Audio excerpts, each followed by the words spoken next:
man so patriotic and so brave. On the 4th of July, he hid in the closet with his dog crying. Your host, Pete Dominic. Who the hell is that announcer? Gave Pete Co. the day off. Happy post 4th of July, folks. This is Stand Up. Very happy to have you here joining me for this daily podcast. Support it with a subscription right now. Sign up at standupwithpete.com, patreon.com/Pete Dominic, or just go to the paid subscription link in the show notes. How was your 4th? I hope you had a long weekend. I didn't realize that it was a national holiday until I was the only house with my recycling bins out front. Why is it always me who doesn't get the memo and pay attention to the local sanitation and federal holidays? Well, I was sad, but not because of the fireworks as much as the girls are gone. Oh, no, my girls are away at camp up in Lake George. Brought Julia up to join her sister on Sunday. Ava's there 5 weeks. Julia goes for 2 weeks. They are having the best time of their lives, and I am crying in my soup because I miss them. I like having them around, but it's great for them. But that's where I'm at here at the beginning of the second week of July, where we found out last week the job numbers were pretty big. If you like economic growth, which isn't necessarily great for the climate, but jobs are good for people. And the job numbers on Friday, the economy added 850,000 jobs in June, but don't be fooled. The recovery is far from over. A strong jobs report, but still a lot of problems, millions unemployed, and the recovery far from over, according to a bunch of analysis that I looked at. Over the weekend, the 4th of July weekend, what was the big deal? I don't know. That Mark Zuckerberg hydrofoil, that thing he's on the electric surfboard with the American flag, that got a lot of attention.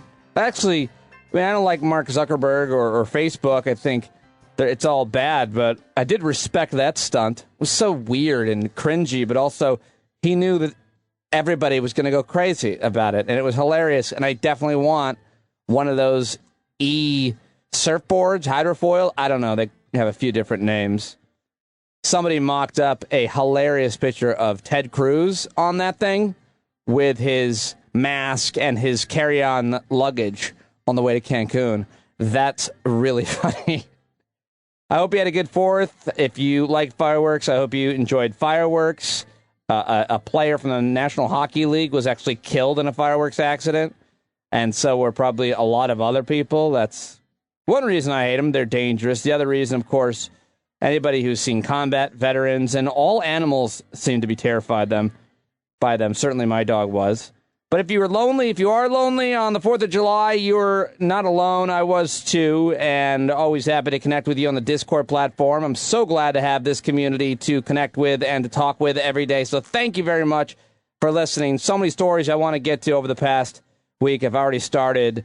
But let's go now to, ladies and gentlemen, the last 24. Everything that happened the day before and more.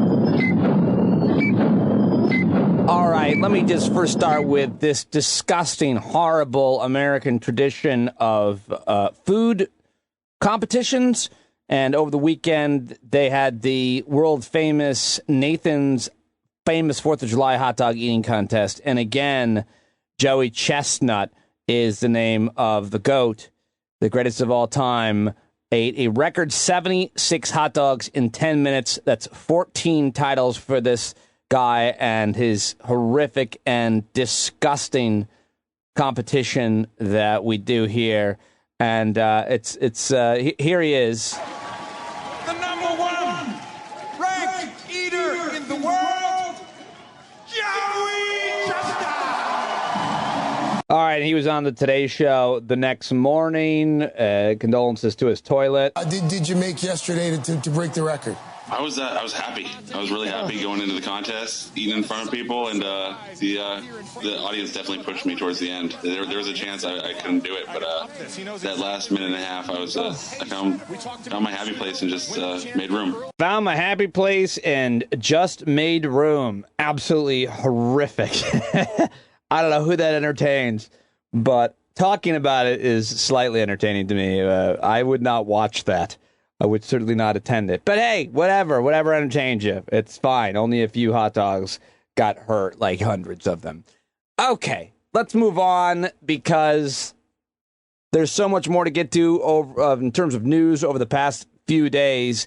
You know, you've probably seen these polls out there that say what large percentage of Republicans don't think that Joe Biden won the election or think the election was rigged, or I saw 70% of Republicans opposed, by the way, Congress taking down Confederate statues, which is a completely different issue, but still a crazy polling. But back to the election and the big lie. So many Republicans still, the vast majority of Republicans, I think maybe a quarter of Americans in general, think that the election was rigged and that Trump won and the big lie is working. Well, the president was doing a rally this weekend on the border, I believe it was, and there were a bunch of Republican congressmen there basking in his glory and trying to get some of his approval because the cult needs his approval. And Jim Acosta, to his credit, CNN's Jim Acosta went there and asked good questions. Listen to his questions. First, he speaks with young Madison Cawthorn. I thought this was really good. I wanted to share these with you. And some people say we don't need to hear from these people and we should ignore them. I disagree, and I wanted to share it with you. And I think hearing these guys is important. Here's Jim Acosta with Madison Cawthorn first. What are your thoughts on associating yourself with the former president after he gave that speech on January 6th and provoked an insurrection at the Capitol? Why associate yourself with him? Well, I think, Jim, you and I both know that I completely disagree with that assertion. The complete premise of that question is that he invoked an insurrection. I don't believe that's what happened whatsoever. I think he spoke at a rally. I think what happened on January 6th was despicable, and the people should be prosecuted that broke the law. But I genuinely don't believe that there was any kind of provocation from anybody who spoke that day. But he had been telling the big lie for weeks, and he continues to lie about the election. Why continue to associate? Why not find another standard bearer for the party? Well, maybe Jim, you could be a standard bearer for the party down the road. You know what? I do look forward to being the future of the Republican Party, but I will tell you, I think Donald Trump is leading the way on that. And, I think you and I know that we have a complete disagreement. I do believe the election was stolen. You believe the election? You still believe the election was stolen? I still believe the election. Where's the proof of that? Well, you know what? I think there was plenty of proof. If you look through Wisconsin, if you look through a lot of the states that I personally contested to. But it was all rejected by the courts, including Trump-appointed judges and the Supreme Court. I believe the judicial system failed us. Perfectly executed questions by Jim Acosta and responses to Madison Cawthorn, but he says there's plenty of proof. Of course, there's no proof. Not in any of the states is there any proof.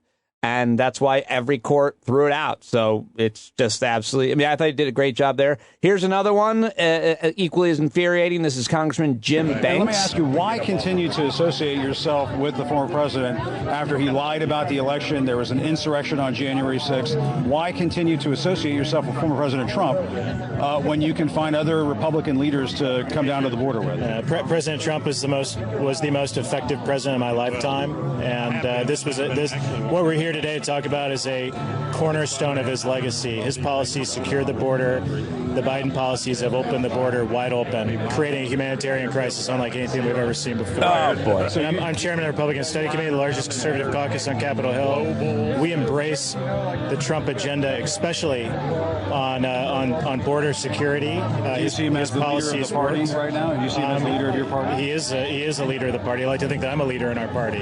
There are many leaders in our party, but our Republican Study Committee, we're focused on policy. Trump policies worked, and especially when it as related to the border. What about when you say Trump policies on the border? What about the family separation policy? Should that come back? Well, what you're seeing, the policies specifically that the Biden administration have implemented, and the Trump policies they've repealed, have created a humanitarian crisis unlike anything we've seen before. There's no other way to put it. There are substantially more families separated, children separated from their parents crossing the border today than there ever were on Donald Trump's watch. You don't think it's inappropriate to be here with the former president, given his role in January 6th, given how he lied so much about the election? I've known you a long time. You've served in Congress a long time. That doesn't bother you? This is Daryl We can Issa. always ask questions like, should anybody be with Bill Clinton after the things he did, including pointing his finger and lying and covering up? I think the reason we're here is Governor Abbott is showing leadership, and governors all over the country are rallying with Governor Abbott to recognize that there is an invasion. Now, Donald Trump refused to take our questions, and he bolted from the press after his border photo op. He was surrounded by an entourage of staffers and Secret Service agents who are still providing his protection, paid for with U.S. tax dollars. He appeared to still be enjoying the trappings of the presidency, almost pretending he is still president, despite his actions before leaving office. There you go, Jim Acosta. Well done. Great questions to those three Republican congressmen who are upholding the big lie and continuing to lie in themselves. And it's just infuriating and sad, but important to know, I think, what's happening. And not all Republicans are doing that in Congress. I mean, you have seen people like Adam Kinzinger and Liz Cheney step up and try to be more honest, but they are getting pushed out of the party, of course. So what to do? Well, here is GOP strategist Susan Del Percio commenting on what you heard from Daryl Issa there about the governor of Texas is Governor Abbott and Greg Abbott, and Alan West, who's a former Republican chairman, GOP chairman of Texas, recently announced that he's going to try to primary Greg Abbott because Greg Abbott, who thinks it's embarrassing if everybody doesn't own a gun, on a weekend, by the way, where 400 people died in gun violence, 4th of July this past weekend. Take a moment to let that sink in. 400. Well, Alan West is now just announced that he's going to try to primary Governor Abbott. And here is Susan Del Percio, who is a Republican strategist herself, answering Joy Reid on MSNBC about what ails the Republican Party. And he's viable, Susan, in your party. Thoughts? He also believes in QAnon and succession. So, and here's the thing. You talked about fascism early on. Really, I've been looking for a new word for Trumpism because I hate it, because I think it goes deeper than just Donald Trump within the Republican Party. And I keep coming back to the same name. It's neo-fascism. Forget Trumpism. It's neo-fascism. That's what the grassroots of the party looks like right now. And in some ways, in a really weird way, people who believe in democracy, normal Republicans and Democrats and independents, they should be almost happy Alan West is running. Why? Because he may win. And if he wins, he will be a very weak challenger to whoever the Democrats put up.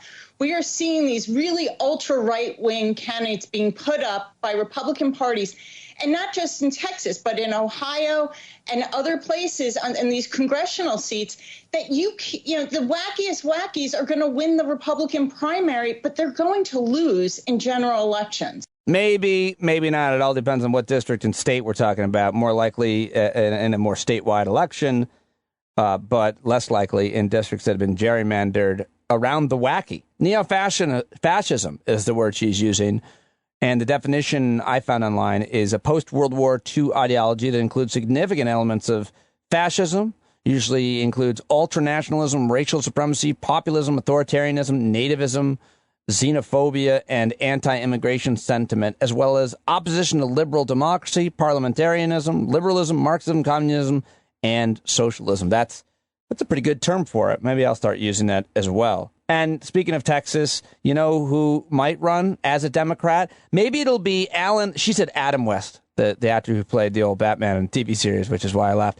But maybe it'll be Alan West versus Matthew McConaughey, who had a really thoughtful, thought-provoking, okay, I'm just kidding, just a bunch of nonsense that he recorded and shared on Instagram or whatever. Here's Matthew McConaughey, who might run for governor, and this is what we could expect. 2 minutes from this great America. Happy birthday, America. Yes, indeed, as we celebrate our independence. today as we celebrate our birth as a nation, a day that kickstarted a revolution to gain our sovereignty. Right. Let's admit that this last year's trip around the sun was also another head scratcher. But let's also remember that we are babies. You know, as a country, we are basically going through puberty in comparison to other countries' timelines. Astute and observation. Go through growing pains. We are going through growing pains. This is not an excuse to say this. It's just a reality. And this is good because we got to keep learning. We got to keep maturing. We got to keep striving. We got to keep climbing. We got to keep building. And we got to make sure we maintain hope along the way as we continue to evolve. Why? Because it's who we are. Why? Because the alternative sucks. I believe that America and you and I believe we're an aspiration, all right? We're constantly in motion. We're on the way, trying to get wiser, trying to get braver, trying to dream more, trying to do more, trying to be more fair, take the right kind of responsibilities, to gain the right kind of freedoms. And we got to keep realizing that we're a place where our individual pursuits and desires need to be appreciative and supportive of our collective responsibilities as Americans, hence the United States of America. Sure, we're each unique, we're each independent. We each have innate abilities that others don't have as people and as states, but at the same time, we are all in this together. And if you don't purchase that, move on. Go somewhere else. Okay. So, as we celebrate the red, white, and blue this weekend, let's be sure and just reflect just a minute. Take a little bit of inventory on where we've come from, where we are, and how and where we want to go from here. On the way to being the best we can be. Right. Now, what if that was a song that each of us just said, I can't not sing that song. I want to be a little bit better. You want to be a little bit better. Let's be on the way to being the best we can be. Let's make that a song we can't not sing. No. Why? Because it's who we are. I'm good. It's who we got to be. And again, the alternative sucks. What's the alternative? America, happy birthday. Just keep living. I'll see you there. I'll see you there. What the That guy's so weird. Did that inspire anybody? It sounds like a bunch of nonsense to me. I don't know. That's why I try not to rant for more than a couple minutes myself, because I'm afraid of sounding like that. So mediocre and vanilla. Just a bunch of words. Just wanted to use the word innate, I think. Okay, well, enough McConaughey bashing. Got a couple good movies. Love The Time to Kill. All right, New York Times did a deep dive on racist, xenophobic, white supremacist, neo-fascist, speaking of which, Congressman Paul Gosar. And I can't get enough of the fact that all of this congressman's siblings hate him and do everything they can to go on TV and criticize him anywhere they can. Here's Paul Gosar's sister on CNN over the weekend. What do you make of his revisionism and conspiracies about that day? Again, nausea-worthy, it's despicable, and it's really cynical because Paul uses this to fundraise.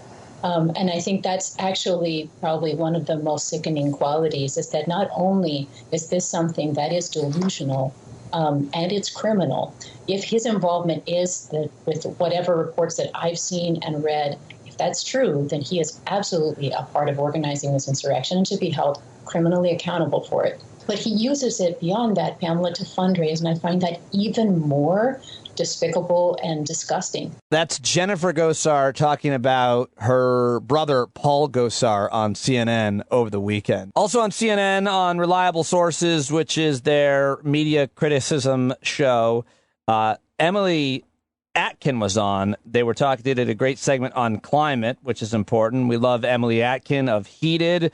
And here's what she had to say to anchor and host Brian Stelter, who's Tucker Carlson's favorite target. What I've noticed, Emily, 10 years ago versus today, there's a lot more climate change coverage on TV. There are a lot more reporters assigned to this beat. So there's been real progress. But is it enough in your view? You know, I think it's really great that we've had progress on this issue, but the fact is that we're just not treating it like the planetary emergency it is. I mean, we're not learning the lessons that the COVID-19 pandemic taught us where we have a global crisis and the entire newsroom mobilizes to cover that crisis. We understand that it infiltrates every single area of our life. There's no excuse for being a reporter today who doesn't understand the basic science of COVID-19. Why is it not the same for climate change? Right now, everyone should be a climate reporter. And if you're not a climate reporter right now, you will be, whether you realize it or not. All right, and here's a little bit more from Emily Atkin. I just think her work is so important, so great. A little more analysis on CNN's reliable sources about how journalists and journalism needs to look at climate change and cover it. Yeah, it's not an excuse that you need to talk to a climate scientist anymore to include something in your story that says this extreme heat event was made more likely by climate change and is a part of our climate change future. And what I would also argue is that you should probably have a sentence in there saying climate change is caused by fossil fuels, because climate change is not something that's happening to us. It's something that's being done to us. It's not simply a tragedy, an act of God. It is an injustice, and it is injustice due to a 40-year campaign to lie and prioritize short-term profit over the health of vulnerable people. So what you're saying is it's a corruption story. You're saying it's an accountability beat. It's always been that way. I think for too long, journalists, and I've been guilty of this too. You know, I've been covering this for 8 years, and in the beginning, I really approached it out of a desire to be fair, as this environment science story, trying to tell all these sides. And really, when you start looking at the history and everything that's going on right now, it's a corruption story. And that makes it sexy, to be honest. It makes it a good story to tell. It's not, there's a myth that it's a hard story to tell. It's a very exciting story if you don't think about how awful it is. Emily always giving the straight hot truth about climate change. Check out her awesome journalism at heated.world. Go subscribe. I'm a paid subscriber. We've got to get Emily back on the show. But let's stay with that show, CNN's Reliable Sources, where Brian Stelter had his colleague there, Oliver Darcy, come on to compare and contrast the differences or really similarities between Alex Jones and Tucker Carlson. Choose your own reality culture is pervading every corner of American life. Choose your own reality. If you want to believe that the pro-Trump riots of January 6th were instigated by the feds, you can choose a show that claims that is true. You can choose a TV star who claims it's real. If you want to believe the NSA is reading your favorite TV star's emails, go right ahead. He claims it's true. The NSA denies it, of course, but for Tucker Carlson's fans, that's just further proof of the plot. Carlson is a conspiracy monger, but he's far from the first. As my colleague Oliver Darcy pointed out this week, Carlson is sounding more and more like InfoWars host and notorious conspiracy theorist Alex Jones. You can hear the similarities. The NSA has been reading our emails. It's not that I think the government spies on me. It's admitted that they do it. It is a lie to say there are no risks. There are risks in everything, including in getting a vaccine. Everybody's got family that got killed or got sick from a vaccine. So FBI operatives were organizing the attack on the Capitol on January 6th, according to government documents. It is overwhelming, the evidence that criminal elements of the federal government provocateured and staged January 6th. All right, Oliver Darcy is back with me. I think the sound speaks for itself. Is it a stretch to say that Tucker Carlson is the new Alex Jones? It's not a stretch, Brian. Tucker Carlson is the new Alex Jones.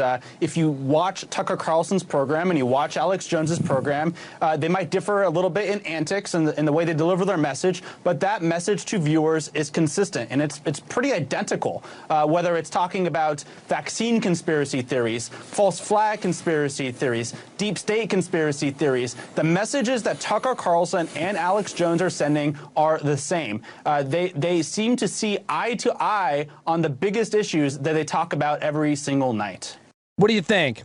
How's that for some analysis? Do you agree with that? Do you think that's accurate? I definitely do. I mean, Tucker Carlson just doesn't perform quite the way he does. He's calmer. He's more collected. He doesn't launch into some of the more wild conspiracy stuff that Alex Jones, but a lot of the stuff very similar. And I thought that was very interesting and very dangerous at the same time. Scary stuff. Speaking of scary stuff or bad stuff, here's J.D. Vance. Now, this guy has been respected for years by a lot of people who I respect, to say that, he's measured, he's decent. He is a conservative who you can understand. He wrote Hillbilly Elegy. But now he's a complete sellout who will say anything, do anything to get elected. He is running for Senate in Ohio, and he deleted a whole bunch of tweets where he was critical of Donald Trump. And this is just such an embarrassing, groveling tour. Here he is on Fox News asking voters not to judge me for his earlier criticisms of Trump. Will always be one of the most fascinating things to me, that they were harshly critical of Donald Trump. They called him a liar and a racist. And then the same people, your Ted Cruz's, your Lindsey Graham's, and now your J.D. Vance's, saddle right up to him. And who does that? Who does that about anybody? Sometimes you're wrong about somebody, but usually you're not, right? If you're going to speak that harshly of them. Anyway, here is J.D. Vance on Fox News groveling. You met with former President Trump earlier this year. It's a coveted endorsement in these primaries for sure. And as you know, there are reports out there that say that you have these deleted tweets that come from 2016 where you heavily criticized the president, that you were voting for somebody else. One, can you confirm for us that those were in fact your tweets and that you did in fact delete them? And if so, what's changed? Sure. Well, like a lot of people, I criticized Trump back in 2016, and I'd ask folks not to judge me based on what I said in 2016, because I've been very open about the fact that I did say those critical things, and I regret them, and I regret being wrong about the guy. I think that he was a good president. I think he made a lot of good decisions for people, and I think he took a lot of flack. And as you probably appreciate, Alicia, I've taken a lot of flack myself over the last few years for standing up for the president's voters, but also standing up for the agenda. And I think that's the most important thing, is not what you said 5 years ago, but whether you're willing to stand up and take the heat and take the hits for actually defending the interests of the American people, because that's what this business of politics should be all about. Oh, what a gross loser. J.D. Vance once tweeted about Trump, "Fellow Christians, everyone is watching us when we apologize for this man. Lord, help us." Oh, man, and there's so many other tweets. That was as a reaction to the Access Hollywood tape. He deleted it, though, like he did so many others. All right, let me change gears now to COVID, and let's go to Meet the Press, where the host, Chuck Todd, who everybody loves to hate, fairly and understandably so, had Dr. Fauci on, and that's why I'm playing the clip. Well, let's talk about a specific here. We know Mississippi is one of the lowest, I believe it's the lowest vaccinated, has the lowest vaccinated rate in the country. If you were in Biloxi, Mississippi right now, Dr. Fauci, would you be wearing a mask? You're fully vaccinated, but would you be wearing a mask in Biloxi, Mississippi? I think there would be a good reason to do that. I mean, because there, as we've said so often, that vaccines are not even as good as they are and highly effective. Nothing is 100%. And if you put yourself in an environment in which you have a high level of viral dynamics and a very low level of vaccine, you might want to go the extra step and say, when I'm in that area where there's a considerable degree of viral circulation, I might want to go the extra mile to be cautious enough to make sure that I get the extra added level of protection, even though the vaccines themselves are highly effective. So Fauci says wear a face mask and be careful when you're in these areas where there are high rates of unvaccination, thus high rates of COVID. I saw Dr. Tom Friedman tweeting today, 99% of people being killed by COVID are unvaccinated. Getting vaccinated nearly eliminates your risk of severe COVID disease. I quoted that tweet and asked, at this point, what would it take to convince those who aren't already vaccinated? Chris Green writes, it's not about logic. It's not about rational thought. Rational thought is only a small part of the human condition. Benny Alexander, I think Trump spent a few minutes at one of his rallies, airing of grievances, airings of grievances, touting how great vaccines are and how you can own the libs just by getting it. Matt Volinich said, let them go, Pete. Darwin will take over. Survival of the fittest. Let all these non-vaxxers self-select. And two more comments. Being refused entry to commercial air travel and cruise lines, but that's not happening anytime soon. And one more. I think employer mandates for school attendance mandates might move a few. Others would quit the job, pull their kids out of school. I look forward to the military mandating it for all its service members. The rest are conducting their own natural selection experiment. Oh, one more said nothing will change their minds. Again, the question was at this point, what will it take to convince those who aren't already vaccinated? Send me your answer to standuppete@gmail.com. If you know someone not getting vaccinated, why are they still resisting? Let me know. All right, and now let's move to the governor of Oregon, who was on CBS, asked about the horrific conditions out in the Pacific Northwest last week, which was a north mess last week. Absolutely, we have.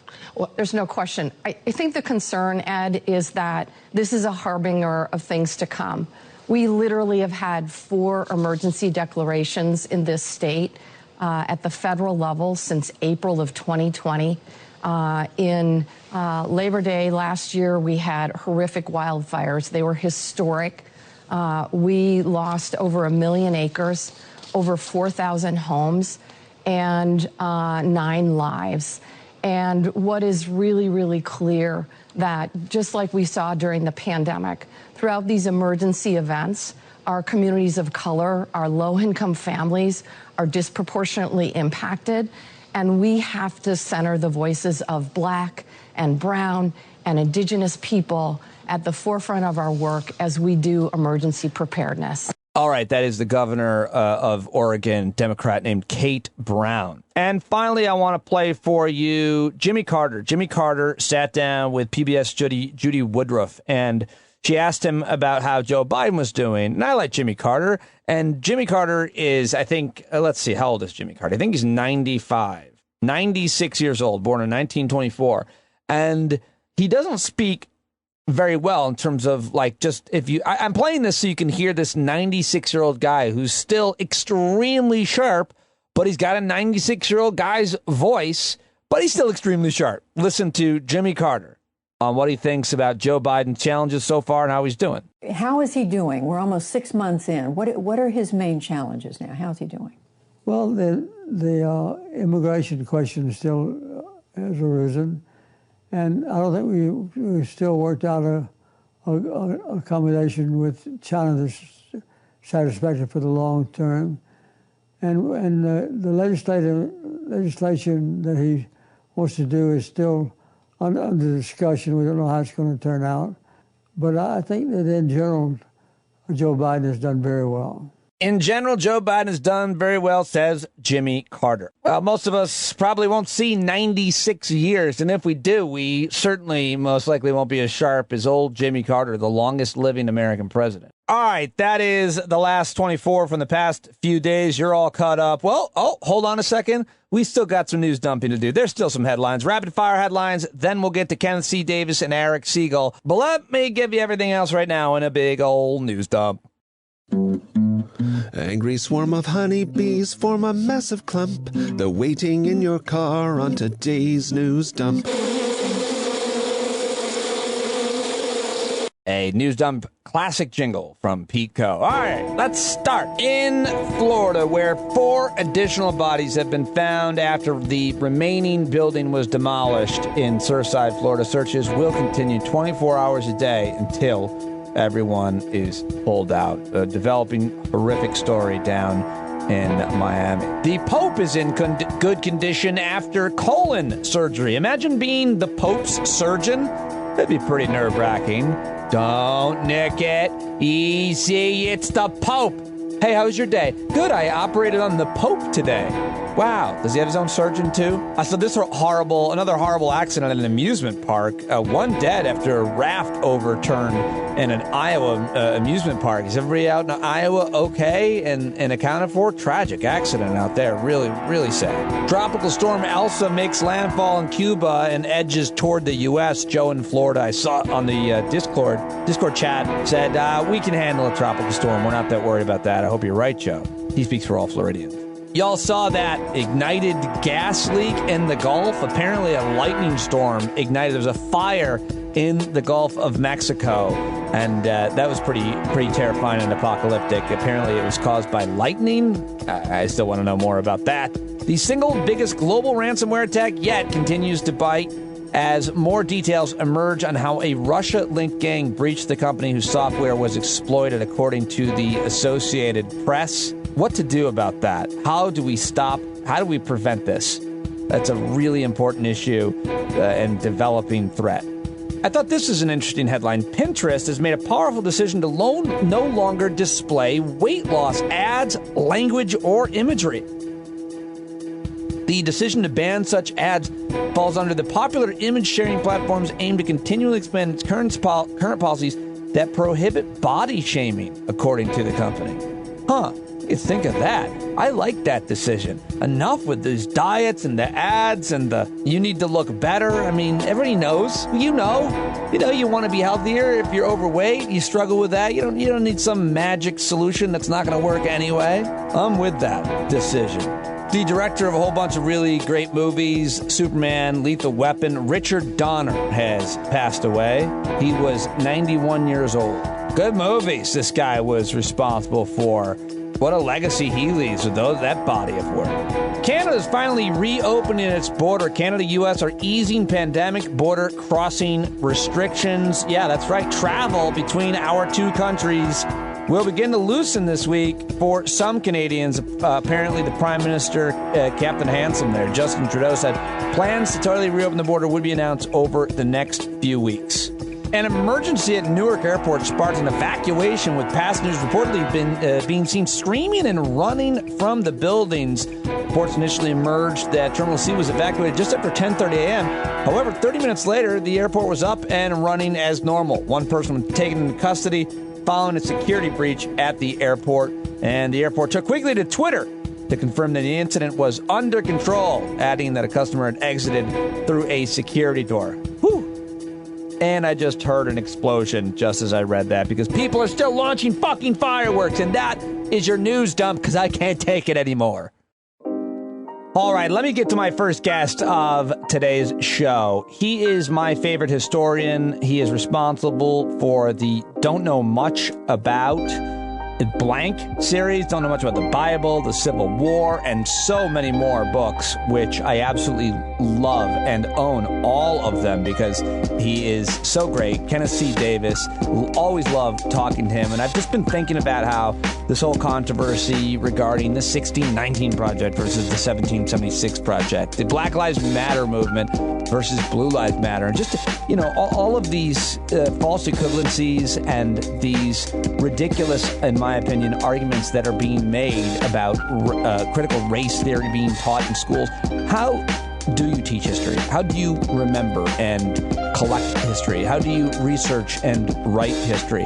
I wanted to have that conversation with somebody, and I thought, well, Ken Davis is the perfect person to talk to about it. I also wanted to talk about the history of the country and Independence Day, 4th of July, so we got to some of that as well.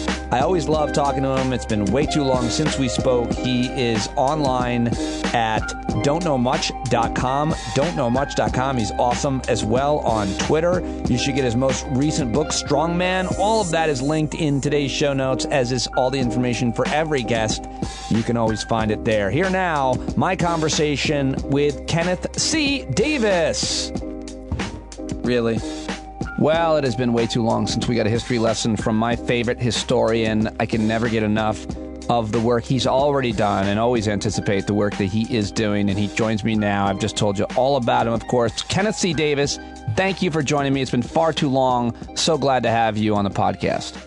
Thanks, Pete. It's always a pleasure to see you and talk to, and it has been too long, and there's plenty to talk about if we're talking about history these days, not only the most historic of holidays, but, the ground beneath our feet has shifted so remarkably over the past couple of years, but even over the last week, and it all comes together. I've always taken the approach that history is really interesting, fun, exciting, entertaining, but most of all, important. And it's important because, first of all, the past is what got us to where we are today. And we can't understand where we are today without understanding the past. And secondly, we can learn a lot from the past. what worked and more often what didn't work, whether that's relating to what worked with a pandemic 102 years ago, or what worked with how we expanded this democracy over 200 odd years, mostly through the hard work of people who had no vote, but they had a voice. And all of those issues are coming together right now in ways that I certainly never anticipated when I started this 30 years ago. I don't know much about history. As you know, it came out 30 years ago. It's been revised, updated, expanded since many times. The latest edition has a chapter, a preface, actually, which I call, we went from an era of broken trust, where people didn't believe the government anymore between Watergate and 9/11 and the meltdowns all along the way, to an era of broken democracy. And we are in the midst of that broken democracy. One of the reasons that I wrote a book called Strong Man, The Rise of Five Dictators and the Fall of Democracy, because I, like a lot of people, thought that, we won 30 years ago. The Soviet Union was gone. The Berlin Wall came down. Apartheid was finished. We had this great moment, seemingly, of democracy flourishing around the world. And then it seemed to last about 10 years, and it's gone. It's gone into serious reverse since then, in the past 20 years, not only around the world in places like Russia and the Philippines and Hungary and Poland, but in the United States. And of course, we have had in the past few weeks and the past few months stark revelations about how fragile our democracy is. I don't know if you watched the 40-minute compilation the New York Times did of the January 6th insurrection. To me, it was a staggering piece to remind myself, even though we all lived through it and watched it, of how close we really did come at that moment. A few weeks later, Joe Biden was inaugurated and said democracy has prevailed. The truth is, yes, it did for the moment. How long will it last? We had two Supreme Court decisions yesterday that are very damaging. Mm-hmm. We see the incredible dysfunction going on in Congress.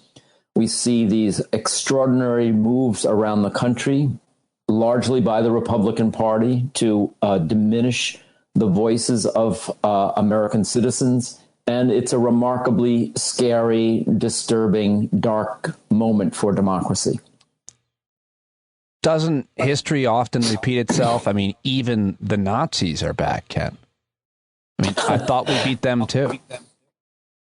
I think about that a great deal. I am the child of one of those guys who put on a uniform after Pearl Harbor. My father fought in North Africa and Italy. My uncles fought in France and in the Pacific. My wife's father fought was in France. And so when I think of D-Day, and we, mark D-Day every year, although less and less attention is paid to it, unless it's some big anniversary. And I think about those young men going ashore, and I think about the sacrifice in wars. And that's certainly something we think about at Memorial Day. And you and I have been talking about Memorial Day for a long time. Yeah. Memorial Day, D-Day, Juneteenth, July 4th, these historic holidays all sort of cluster at this time of year. And they remind us that we have gotten to where we are with extraordinary sacrifice, blood, sweat, and tears on the battlefield, like on D-Day. Like at Gettysburg, we're celebrating the anniversary of the Gettysburg battle at this moment, July 1st through 3rd, 1863.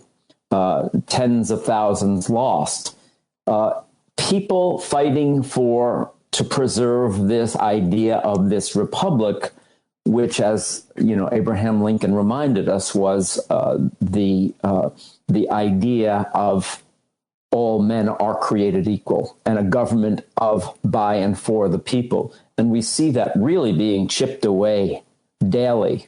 And it's a very disturbing and frightening time. We've never been a nation of voters. It's not like a switch got thrown in the last 10 or 20 years. We've always been pretty poor when it comes to voting. We've very much been poor about understanding and learning history. We don't value it.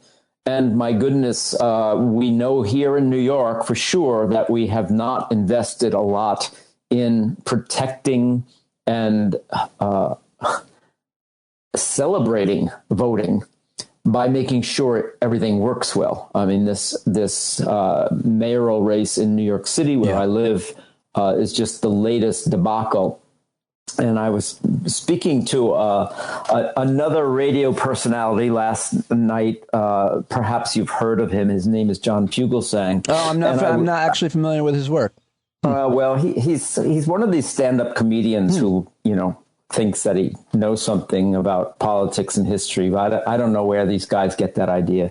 But at any rate, no, I was talking to John Fugelsang last night. And while we're talking about the mess in New York City, I happened to flip on and watched pictures coming from Mars via NASA.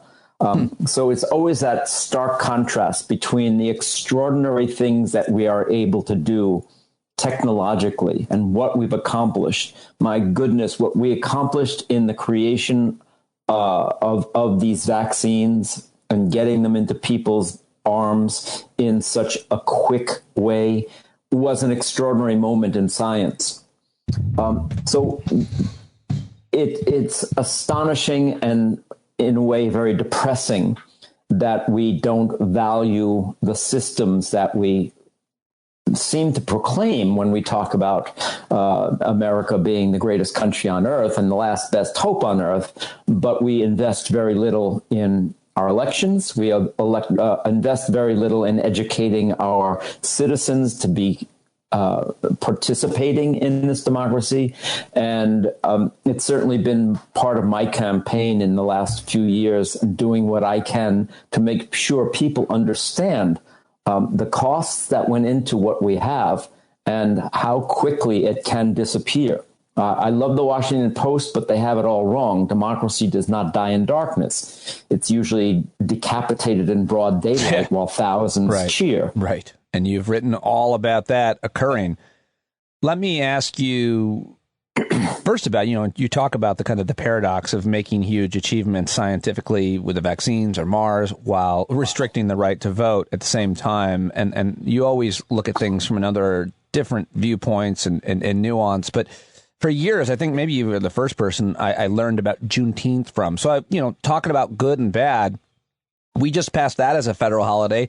That's a pretty big deal. You've been writing and educating about that history for a very long time. So how significant is that date, that event becoming a federal holiday? I think it's an enormously significant thing because when I started writing about it quite a while ago, I think, I'd written about it in my books. I wrote an article for the Smithsonian Magazine about Juneteenth about 10 years ago. I wrote about it again for the New York Times op-ed page 6 years ago at the end of the celebrations or the commemoration of the end of the Civil War. And I thought, well, people really need to understand this day.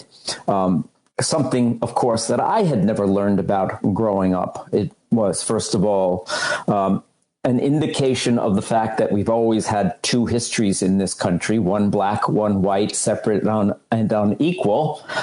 That's a quote from the Kerner Commission report, which was talking about society in general, but certainly true about the way we treat history. I have been on a mission. I know this is in vogue right now to talk about it. And it's not that I'm a great pioneer or anything, but I've been talking about this issue of how these stories were left out of our school books for so long. Yes. And we've been miseducated. That's certainly been one of my primary missions as a historian, as somebody who cares about the country, to make people understand where this country actually came from. And I agree completely with the authors of the 1619 Project that you cannot understand or talk about American history, and certainly American government, from 1619 to 1776 to 1787 and onwards through the Civil War the Jim Crow era up until this moment without understanding the impact of slavery on our history. And to do otherwise is ignorant and foolish. So, that's always been my issue. And it's always been important to me to talk about it in terms of real people, and not just in terms of amendments and constitutions and suffrage and emancipation and proclamations. Those are words. These are human stories. And that is one of the reasons I wrote In the Shadow of Liberty a few years ago, the story of 5 people who were owned by 4 of our most famous presidents, Washington, Jefferson, Madison, and Jackson, to humanize that story and to understand what slavery has meant in this country's history. Jefferson and Washington and Madison certainly understood it. They talked about, gee, wouldn't it be nice if it would go away? But they did precious little to bring that about. So this is a real issue for Americans to confront. And the way it's being confronted now and turned once more into a sort of partisan issue is a very, very dangerous moment as far as I can see. I spend a lot of time, and we've probably talked about this before, talking to teachers around the country. I've written my books when I first started out were written for adults, and I found out the teachers were using them in the classroom because they connected with the kids. They're very accessible for people. Yeah, they're accessible, and the truth is, then I started to write some books that were aimed specifically at younger readers, young adult readers. And the truth is, they're really not written any differently than I write for adults. They're shorter, the type is bigger, there are more pictures. Most people seem to like that.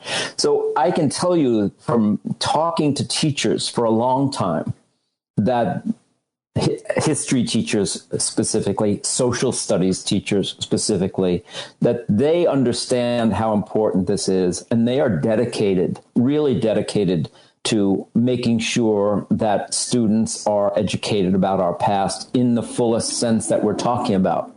How do you see this fight playing out that you're witnessing right now in terms of America's high school history teachers and social studies teachers, and even boards of education kind of being on one side of teaching as accurate of history as they can, and we can talk about what that might be, versus these screaming parents, politicians, and divisive others in media talking about teaching critical race theory and basically obfuscating the issue, misleading people, misinforming people. I mean, teachers are going, we're not doing anything controversial or different. We're doing what we've always done. Stop saying that we're teaching things that we're not teaching, that we're teaching white people to hate themselves. They cherry pick a this or that from one school or another. I mean, how do you see that playing out in terms of who gets to make such decisions? My daughter's Board of Education decided not to allow a presentation with Black Lives Matter students that supported this movement because many of the parents in the community thought it was anti-cop. It was crazy what happened in my community. You're seeing this play out. How are you seeing this? How are you consulting teachers and others as to what should be taught and how it should be taught? It's a really good and really important question, and it's something that the teachers are contending with on a daily basis because to take a slight difference with what you said, the teachers and the boards of education are not exactly on the same page. It's often the teachers versus the Board of Education. When it comes to this issue of what to teach curriculum-wise?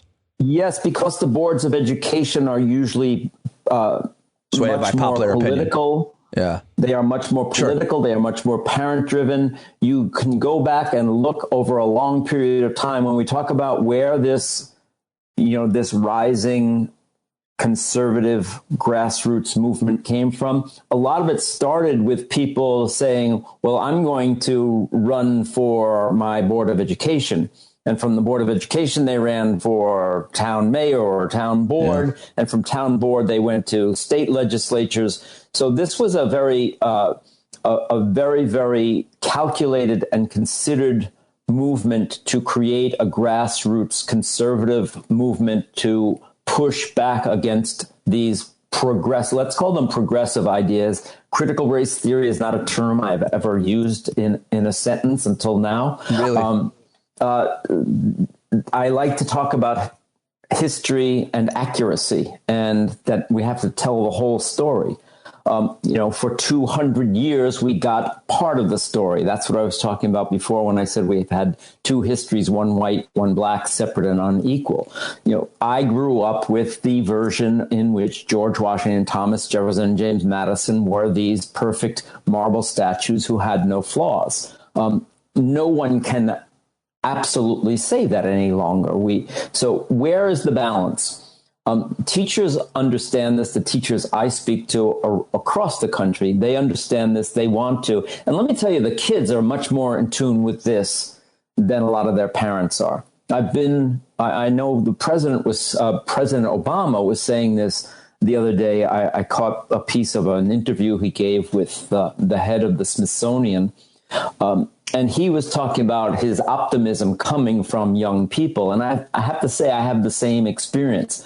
The young people I talk to are actually more interested, involved, a lot of them, than they ever get credit for, because we tend to think of teenagers as just, being plugged into their Instagram and their TikToks and whatever else is the flavor of the moment. But I talk to a remarkable number of young people who can talk to you about health care for everyone and affordable housing and livable wages. These are, and certainly the climate crisis.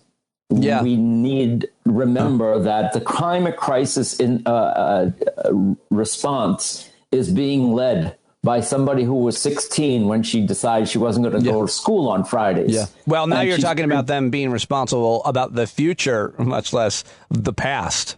Absolutely, because it is their future. Yeah, and I say that all the time to kids when I speak to them.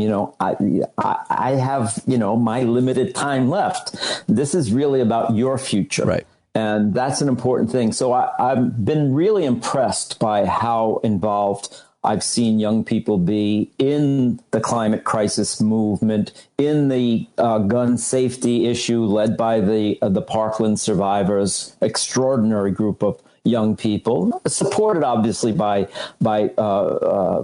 parents, and Black Lives Matter, largely movement driven by young people. It's been around for a long time, but it was really energized, I think, in the last year or so by young people. A reminder, of course, that has always been true in our history, that the great social movements and the great progress in our history have usually been led by people who had no votes but had a voice, whether they were young, Black, or women. And that's one of the most important lessons of history there is, and certainly one I try and emphasize. The move for abolition came from Black people who had no vote. The move for suffrage came from women who had no vote. John Lewis was 18 years old and a Black man when he put on that trench coat and backpack and went off to march alongside Dr. King, and he was beaten and bloodied and jailed for it. But he could not vote when he started that. But he was part of a movement that changed the country. And we can't forget the enormous sacrifice. And I'm always reminded of John Lewis's final words to the country before his unfortunate, untimely death, that democracy is not a state, it's an act. And that's a really important idea. We have to act if we want to. If we care about the democracy, we have to act. And we are seeing right now governments, state and the federal government trying to roll back the achievements of Dr. King and John Lewis and so many others. So another reason why history matters.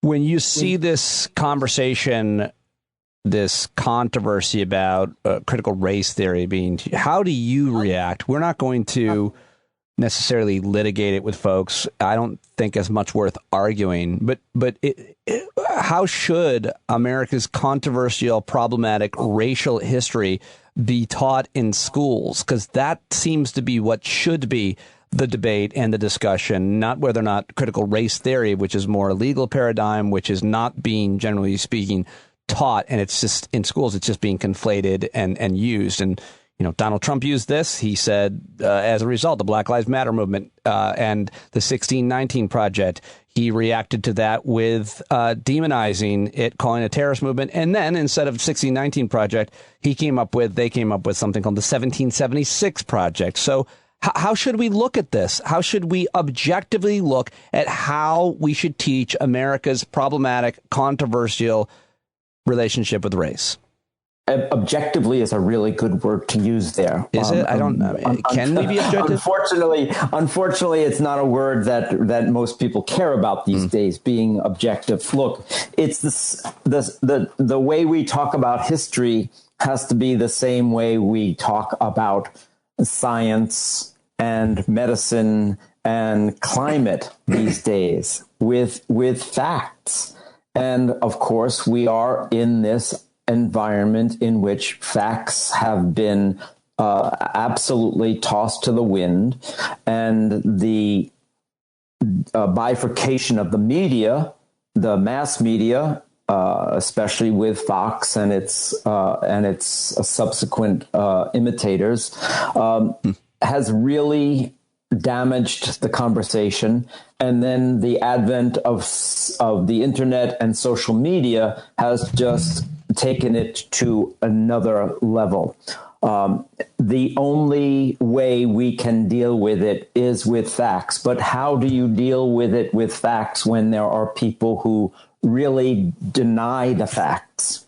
Well, and whether they are facts about science or facts about our history. There is no question that slavery was on the table in 1787 when the framers were trying to put together the Constitution. And there's no question that slavery existed in all 13 of those states that were present at that creation, and that there was certainly a movement among some of them.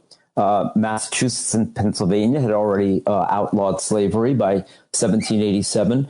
And there was a movement in some of those states away from slavery. But the predominantly large slaveholding states of the future Confederacy were not going to sit at that table if slavery was on the block. It was non-negotiable. So that is why we came up with something called the federal ratio, the 3/5 compromise. What does that really mean?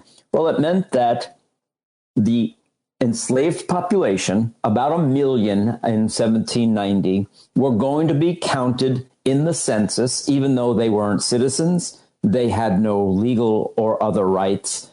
They were going to be counted, but they were going to not be counted as a full person, but only as 3/5 of a person. What does that mean? It means that Virginia, which had fewer free white people than Massachusetts or Pennsylvania, had the largest population when you counted the enslaved population, even only counting them as 60% or 3/5. What did that mean? It means Virginia got the most seats in Congress. Right. It means Virginia got the most electors in what we call the Electoral College. That means 4 of the first 5 presidents were slaveholders from Virginia. That's how significant this was. And there's no question, no serious historian in the last 50, probably now 75 years would remotely float this notion of states' rights as being the cause of the Civil War. This was the cause of the Civil War. Yes. The power invested in slavery. It was not a moral issue for most people.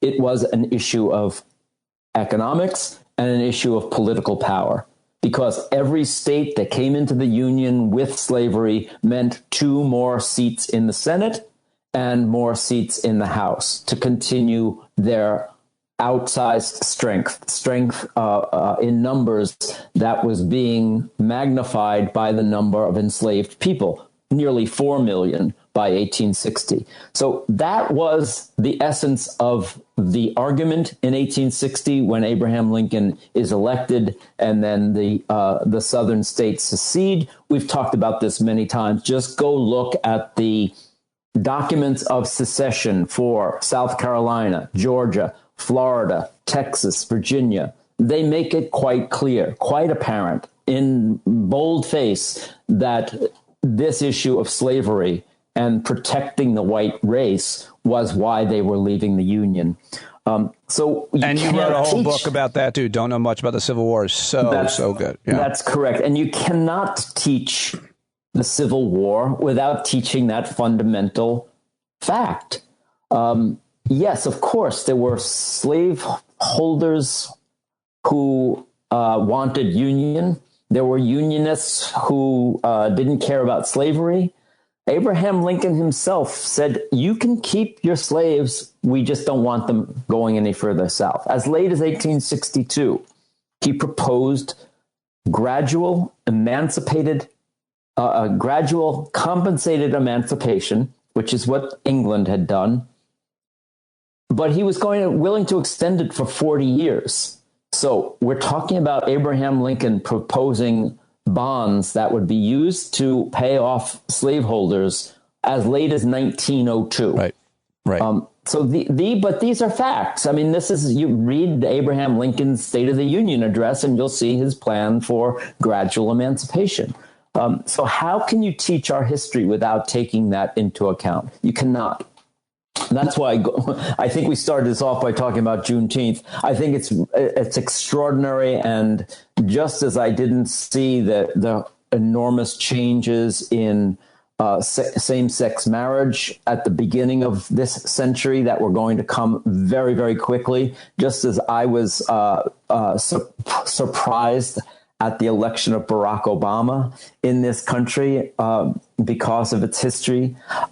I was really surprised at the suddenness with which the Juneteenth movement was energized, largely in the wake of the murder of George Floyd, of course. Yeah, so really good point. All good points. And I hope, of course, that it does not just become, one more sale weekend. Well, holiday. you sit there, it's so hard not to be cynical about it, but it's like, oh, this is so great that they've made this a federal holiday. And in fact, a lot of Republicans voted for it, but I was like, yeah, you're making a federal holiday to celebrate the end of slavery, but you're also at the same exact time making it harder for black people to vote.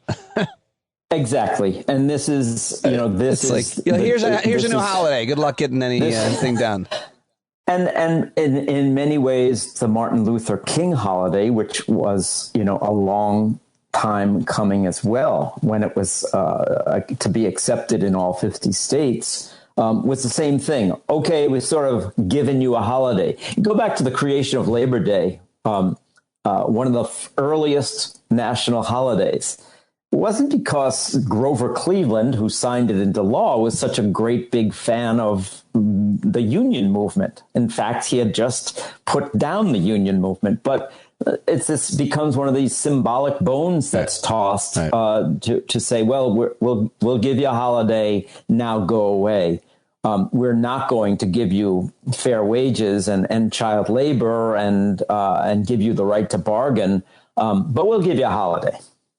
I want to ask you, because I believe I'll be posting this on the 4th, and we've talked in the past about Independence Day, and you've written all about it. But what is some of the hidden history, and if we're teaching about the Declaration of Independence, what do we need to know about slavery, enslaved people, what role black soldiers played in the Revolution, and whether or not George Washington wanted black soldiers to fight? There's a lot to discuss there that I've learned from you in reading, and probably talked about it in the past, but super important to talk about today. Well, I hope we have another hour to come back and talk about that. Well, as much as you want. That's what that would need. Yeah. 3 quick points on the Declaration, and then we'll go and pursue happiness ourselves. First of all, we're talking about July 4th. John Adams famously wrote to his wife, Abigail, that we would celebrate July 2nd as the nation's birthday, because Congress actually voted for a resolution of independence on July 2nd. Adams went home the next day, went back to his room the next day and wrote to Abigail, this would be a day we'll celebrate with parades and pomps and bonfires and illuminations. He was just off by 2 days, of course. It's the date of the adoption, not the signing, the adoption of the Declaration of Independence that became fixed as the nation's birthday. Thomas Jefferson, a slaveholder, as we know, wrote an angry denunciation of slavery into his version of the Declaration. Again, why you cannot talk about American history without discussing this issue. It was taken out by the Congress. It was taken out, Jefferson said, out of deference to those men who enslaved people, as well as the men who made a great deal of money trading them and shipping them and selling them. Again, slavery existed in all 13 states. 40 of the 56 signers were slave enslavers or involved in the slave trade, built enormous fortunes. I just completed, I post every year on my website, a kind of whatever became of these 56 men, because we know a few names, Jefferson, Adams, Franklin, John Hancock, because of his signature. But what actually became of these men? How many of them were enslavers? Oh, I'm just seeing it now. Go to don'tknowmuch.com. Whatever became of 56 signers. Oh, cool. I didn't scroll down. You got to scroll down to see his latest. You got to go through. Oh, yeah. There are, cool. It's 56 guys. I did kind of five per, but you can go through it pretty quickly to get to the. This is great. To get to see. But there are some fascinating human stories in there about who these men were. And again, we have to take into account that they were risking everything by putting their names on this document. So I don't take that lightly. I'm not, so cynical that we say, throw out what these guys did. They accomplished something extraordinary, not only for this country, but it has inspired people around the world. And so we do have to acknowledge that and revere it in a way. And that document is our birthright. And we've spent the next, 200 odd years trying to get it right. And it's a long, hard slog. And it's been 2 steps forward and 1 step back many ways. Right now, it feels like more than 1 step back. So I think we're in for a period, if you feel that it's worth fighting for, if you feel that these ideals are worth fighting for, what are you willing to sign your name to? Will you pledge your life, your fortune, and your sacred honor, as they did, to this idea of all men are created equal and life, liberty, and the pursuit of happiness? And the essential idea that sometimes gets forgotten, that a just government can only govern with the consent of the governed. We take that idea for granted. It was radical when Jefferson writes it. And that's why that document is so important for all time. The Declaration of Independence. Yes. Did you finish all the points about it that you're going to make? Those were my 3 main points. But yes, the revolution becomes a whole story about, the role of African Americans fighting, the role of how some patriots, let's call them patriots, actually got on board because they were afraid that the British were going to free their slaves. That was, the case. And George Washington wins the Battle of Yorktown. And the first thing he does is recover thousands of enslaved people who had gone over to the British hoping to become free. They included 17 or 18 people from his plantation and a few dozen others from Monticello. Again, that's the history we leave out of the history books, but has to be told. And you have been writing it and telling it for over 30 years. I am so happy to have you back joining me, and I'm going to spend some time this summer reading your stuff or rereading it. And I always look forward to talking to you and learning from you. I appreciate your time, sir. Thanks, Pete. It's always a pleasure. We've had a lot of fun talking about history for a long time, and it never gets old. No, sir. Thank you, sir. Peace out. All right, there he goes. Kenneth C. Davis, don'tknowmuch.com. Don'tknowmuch.com. Go tell him you liked, you appreciated being in his history class. Go let him know on Twitter or pop him a message wherever he lives online. Always love that. I also always love talking to Eric Siegel. He chimed in on our hangout on Thursday night, but then we caught up on Friday and had a longer conversation, which is what I'm happy to share with you today. 2 major decisions coming down on voting rights and campaign finance from the Supreme Court on the last day of the announcements, and I'm really always happy that he's able to join us. Always great to get his perspective, and today's conversation was special and no exception to the rest. He's on Twitter at @eSpinSiegel. You can listen to his podcast, Supreme Myths, as well as read his book, Supreme Myths and Originalism as Faith. And here we go right now with the Legal Eagle, Eric Siegel. Okay, I've got Siegel now to continue our conversation that we started on Thursday night, posted on Friday's podcast about decisions that just came down from the Supreme Court here at the final day. Eric Siegel, thank you for joining me and being my professor. My pleasure, Pete. Thanks for having me. Professor. So the Supreme Court is not a court. Its justices are not judges. We should probably say that before every time we talk with you. That's always been your argument. Unfortunately, you've really enlightened us with that cynicism from over 10 years ago that I first realism, not cynicism. Fair enough. Realism. Yes, yes, absolutely. I used to think it was cynical, and then I unfortunately found out that it seemed real. So I want to start with the idea of disclosure and disclosing political contributions to political campaigns before we get to charities, which is what this case was about.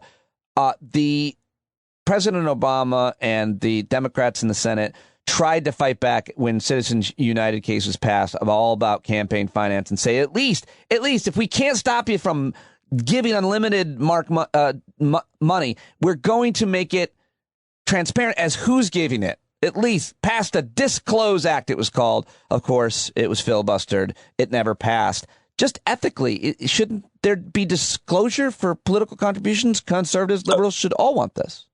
Of course. To decide which candidate to vote for, even in 2022 or 2021 America, it is very important information to know where the candidates get the money from.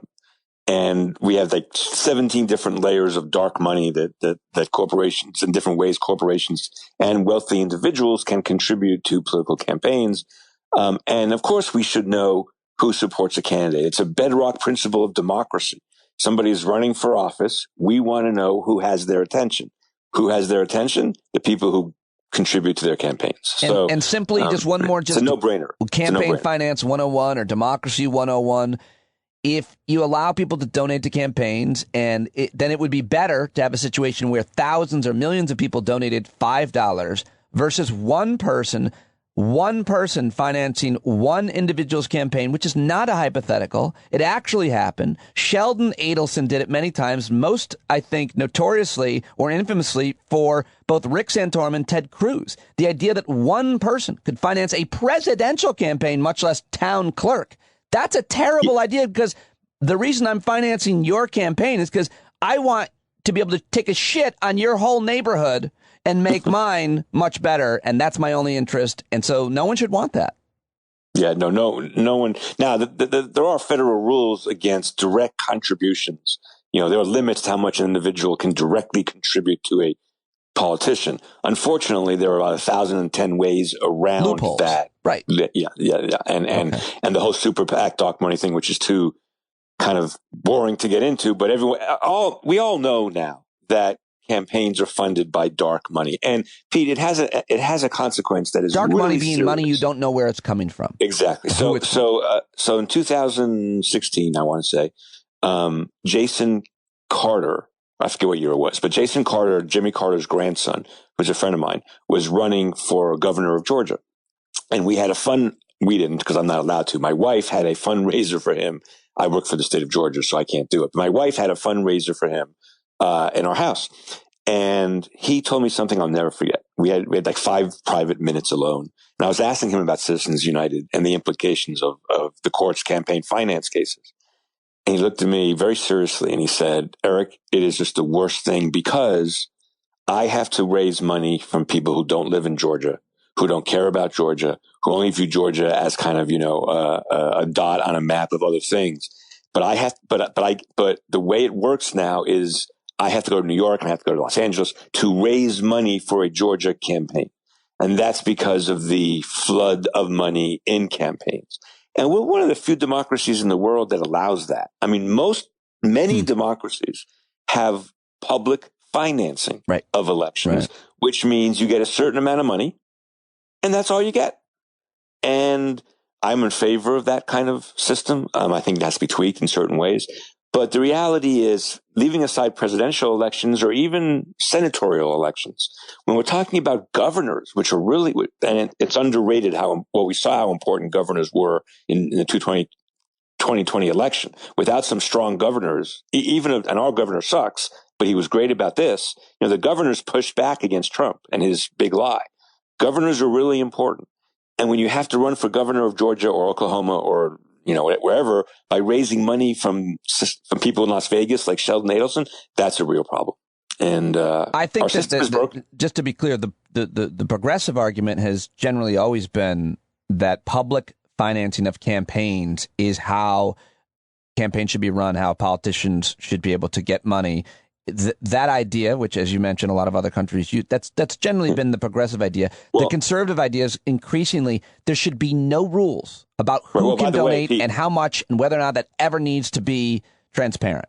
I'm going to get you to get really mad and your listeners to get really mad. Go ahead. Because there's a case that you and I don't think we've ever discussed. Or if we discussed it, we discussed it briefly. It's a case out of Arizona where it's absolutely... In consequence, I'm not sure it's the worst case, but in terms of reasoning, it is so bad. So Arizona had this big scandal in the 1970s, this abscam scandal where FBI agents rooted out all kinds of corruption in Arizona politics, the worst kinds of bribery. Republicans and Democrats alike agreed this was a terrible scandal. So the people of Arizona, in response to that scandal, did something really smart. They said, when you run for office in Arizona, this just applied to Arizona. No, there's nothing else. When you run for office in Arizona, we're going to offer you a certain amount of money. And if you take it, great. And then that's all the money you can spend. If you don't take that money, let's say you say, no, I want to use my own money, and your opponent takes the public money, then we will add some money to your opponent's war chest. Not very much, actually, but some money just to equalize things. Just so we can take monetary advantage a little bit out of the election. Pete, that is a completely wonderful, good idea that poses no constitutional problem, and the court struck it down. It's actually Elena Kagan's most strident dissent, except for the redistricting case. She was so mad because if you think about the First Amendment and you think about freedom of speech. Is this what the court just struck down? No. This was years. No, but we were talking about public financing. Yeah. Okay. I just wanted to be clear. And what I'm telling you is any system of public financing that puts first of all, the Supreme Court would strike down any requirement of public financing. They would strike that down based on nothing, but they would strike that down. You're saying this makeup of the current Supreme Court would strike that down, and you're not making a constitutional argument either way. You're just saying I'm saying they already did. They didn't even strike down a mandatory public financing. It was simply a way to bring more speech into the world. If your opponent is a billionaire who's in Arizona who's going to spend $10 million running for a state house seat or state senate seat or the governor of Arizona, if he's a billionaire and he's going to spend all this money, we're going to give some money to his opponent. And the court said Arizona couldn't do that. I mean, it's unbelievable. Think about that for a minute. So where am I supposed to get angry? That the court did that? Or yes, yeah, because it basically put public financing of elections on the back burner. I mean, it basically made it very, very difficult to have public financing of elections. And there's nothing in the Constitution about that issue. I keep returning to that, Pete, because you and I know that a year from now, or maybe 2 years from now, the court is going to issue a decision either reversing or almost reversing Roe versus Wade and Casey. And they're going to say, well, abortion's not mentioned in the Constitution. Well, there's nothing in the Constitution about elections either. And, there's no public financing of campaigns. Anyone can speak about anything, anytime, anywhere, any place. What Kagan said in dissent in that Arizona case was all Arizona was doing was getting more speech, more political speech out in the public arena. Well, how can that be a violation of the First Amendment? And she was right. And conservatives, my old friend Will Kane, who I'm really no longer friends with, I guess we're no longer friends. I don't know. I mean, I talked to him. I like Will. He's a good guy. I liked Will a lot. And after I lost my job, he was there for me. But then he went to work for Fox News, and his set. Yeah, well, Fox Sports, I think. No. No, Yes. he's Fox. No, he went to sports for a while, and now he left sports. He's on Fox and Friends. He's the weekend. Oh, that's right. That's right. He had the ESPN radio show. Right. Yes. He's the weekend host, and he has said, and anyway, it's been really That's disappointing. Sad. This is the first time I've ever said anything on the record. I'm recording, but I'll put it out there. But anyway, he would say Will used to make the argument, so do a lot of conservatives, that money is speech. But it's not. When I write a check to a dry cleaner, when I write a check to an electrician, that's not speech. Now, let's be clear. Campaign donations, campaign expenditures facilitate speech. They do. A lot of things facilitate speech. Yeah. But facilitating speech isn't the same thing as speech itself. So you might remember this, Pete, or you may not. So Will and I actually debated Citizens United on your show. I killed him, of course. He says modestly, but it's true. I got to find that. I wonder when that was. It was not long after Citizens United came out. So but what I want to say though is facilitating speech is not speech. So there's another case called the McCutcheon. This is where I get Judge Posner back into the conversation. The McCutcheon case, where a guy in Alabama is writing checks to politicians in California, and he's spending more money than federal law allows. And the Supreme Court strikes it down and says the only kind of corruption that is a legitimate target of campaign finance reform is direct quid pro quo corruption, to which in Slate, then Judge Posner, now he's retired, said Justice Roberts, who wrote that opinion, is either stupid or lying, and he's not stupid. That's what Posner said, because we know that quid pro quo corruption is only one form of corruption. We know for a fact, that's what Posner said in his article, but we know it, that if a wealthy person gives a lot of money to a candidate or a candidate's campaign, that buys influence, that buys time, that buys all kinds of things. And if a legislature wants to regulate that, the give, not the speaking in favor of, that's protected speech, but the giving of money to, then they should be allowed to do that. The Constitution doesn't say anything about writing checks and paying money. Now, I do think the state has to have a legitimate interest in limiting that, but it does. As Posner said, there's a legitimate interest in not having politicians beholden to large money groups. Yeah, but that's so basic and fundamental. I know. Well, tell Justice Roberts and Kennedy. Well, the way I see it, this is so stupid. I was thinking about this before I was talking to you. It's like, people on the right, unfortunately, conservatives, Republicans, unfortunately, I hate to generalize, they don't care about what's right. They don't care about what's fair. They are cheating to win. And here's what let me just finish the point. It would be, their argument would be, listen, we're principled. We're saying as much money as you can. So liberals could donate as much as they want to. But the point is, they're generally winning. Conservatives are generally winning on the donating more money and it having an effect on campaigns, and it's politicians winning. Not always, but generally speaking. So they're willing to play the game, even to suppress their own votes, if they think they're in the end, they will win. Okay. Fair. My argument's different, though. And it's really different in a fundamental way. So I have listened to, and I have read, there's a guy named Brad Smith, who's a lawyer who argued some of the campaign finance cases, and Rick Hasen, who's been on your show, has an election law blog, which is the most important source of election law information in the country. Yeah, just reading them before I start with you. Yeah. And he and Brad Smith always go at it, because Brad is on the side of no laws regulating. Anyway, so I've read the other side, and I'm willing to say this. I'm willing to say, you won't, but I am. I'm willing to say we could have a reasonable debate on campaign finance reform, how it works, when it works. Is it really feasible to limit the money? Will it go underground? We can have that public policy debate. And I think there are two sides to that question, and election law experts could do it much better than you and I could. But what I am sure about, what I am confident about, what I'm 100% dogmatic about, is that public policy debate should be among voters and their elected officials, not 5 lawyers or 6 lawyers in Washington, D.C. Our Constitution does not talk about elections in any way that should give the Supreme Court the right to second guess reasonable campaign finance reform, rational campaign finance reform. What we have, however, since Buckley versus Vallejo in 1976, when the court really did the first major federal campaign finance reform was after Watergate, not surprisingly, and it contained all kinds of restrictions. And the court struck down half the law. Ever since then, the court has butted in this issue in way I don't care what Justice Roberts thinks about campaign finance reform. There's nothing in the Constitution that should give him the authority to do these kinds of things. So you could have someone on this show like Brad Smith, and he could push back on a lot of the points you just made.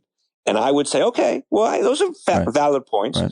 Here are my responses. And then we fucking vote. We don't delegate it to Justice Roberts. Well, what about then the Voting Rights Act, which was decided by Congress and passed by Congress, and the court weighing in on that? I mean, you always talk about how the Senate would reconfirm it every so often, and I was overwhelmingly supported, and then the court weighed in. But what about that issue? What about constitutionally? Well, so let me tell you what. Right. Well, it's not that. So yesterday's case was not a constitutional case. Yesterday's case involved, as you said, the Voting Rights Act. Probably the most important law this country ever passed. Certainly in the top five. Certainly the top five important laws. And one of the reasons we know that is the last time it was reauthorized in 2006. It started in 1965, but it got reauthorized, as you're saying, like every 7 years. In 2006, which was the latest version of it, this sentence is so, everybody knows this, but I'm going to say it again. It was passed by a unanimous Senate. Unanimous. Pete, nothing is unanimous except, celebrate the trees day or whatever, No, that's unanimous. Not. That's actually not. And George Bush, Republican, signed it saying this is unbelievably important. And then the court guts the preclearance part of that, as you and I have discussed many, many times. The case yesterday is the court gutting a different part of the Voting Rights Act, which allows the Department of Justice or individuals or groups to sue a state when a state changes its election laws in ways that hurt minority groups. And there's a lot of different ways the two issues yesterday about voting in the wrong precinct, having your vote not count at all, even if it's a governor or a president, which makes no sense. And also the ban on harvesting votes and having third parties bring them in. That seems like a pretty big deal. Both of those hurt Native Americans tremendously. And the vote, because Native Americans don't live near post offices, they don't live near voting places. So traditionally what Native Americans do in Arizona is, one or two or three people collect a whole bunch of votes and deliver them to the voting place. They can't do that anymore. That's exactly what Section 2 was meant to stop. Now, I agree that most of the Voting Rights Act is geared towards African Americans. But, was passed to make sure African Americans have the right to vote. But it applies to all minorities. And Arizona clearly was trying to stop Native Americans, make it harder for Native Americans to vote. And Justice Alito's opinion for the 6 conservatives, with Justice Kagan dissenting with the 3 liberals, Alito basically says, if the election overall is reasonably fair, we're not going to worry about it. And that's not what the Voting Rights Act was supposed to do. So Kagan spends almost all of her time saying, we're interpreting a law of Congress that was meant to stop exactly what Arizona is doing. And what the court is doing is mistreating, misreading, misapplying the Voting Rights Act. And that's what it did in Shelby County. And what the court has now done is it's made the Voting Rights Act incredibly hard to enforce. And that's a tremendous tragedy for our country. So the Georgia lawsuit, Georgia passed this new 100-page voting suppression bill, and it's being challenged by Mark Elias, who's one of the leading voting rights lawyers in the country. Now that lawsuit is going to be very hard to win. And those lawsuits shouldn't be hard to win, Pete. The whole point of the Voting Rights Act was this country has spent centuries stopping people of color from voting. And if states keep doing that, we want to stop it. And that's what the Voting Rights Act was supposed to do, and the court has gutted it. And it's a tragedy. It's a tragedy for our country. Yeah. It's really bad. And it continues a historic trend. So just real quick, Congress in 1857 decides to end slavery in the territories. Supreme Court strikes it down and says you can't do that. Mm-hmm. In 1875, Congress passes a law prohibiting discrimination in restaurants, hotels, and theaters. So there were trying to stop Jim Crow before it started. The court struck it down. In Shelby County, the court, strikes down the Voting Rights Act. By the way, a case you and I have never talked about, in 1959, there was a facial challenge to North Carolina's literacy test requirement for voting. And we all know what literacy tests were supposed to do, stop black people from voting. The Supreme Court upheld literacy tests. Nobody ever talks about that. Really? It was eventually Congress in the Voting Rights Act that ended literacy tests on a nationwide basis. When it was presented to the court, they were upheld. This court is a foe of democracy. Not this court, meaning the Roberts Court. I mean the Supreme Court of the United States, with the exception of about 12 years, from 1960 to about 1972. With the exception of those 12 years, the Supreme Court has always impeded democracy, impeded progressive change. The court transformed the 14th Amendment's Equal Protection Clause from a protect the newly freed slaves provision to protect big railroads provision.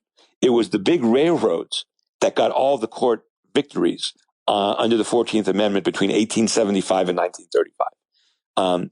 And the court just completely changed the law.